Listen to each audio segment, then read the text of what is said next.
Inilunsad na ni Sarah Geronimo ang kanyang sariling record label, ang G Music.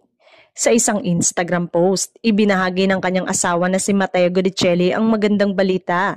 After years of dreaming, planning, and learning.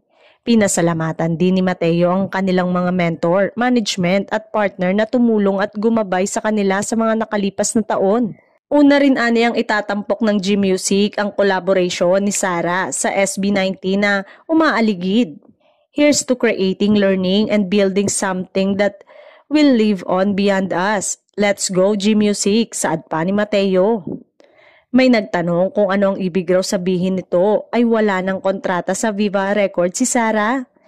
Tuluyan na kayang talikuran ni Sarah ang harap ng showbiz at mag-manage na lamang ng sariling talent. Sayang nga at mukhang malabo nang mapanood linggo-linggo ang singer-actress sa ASAP.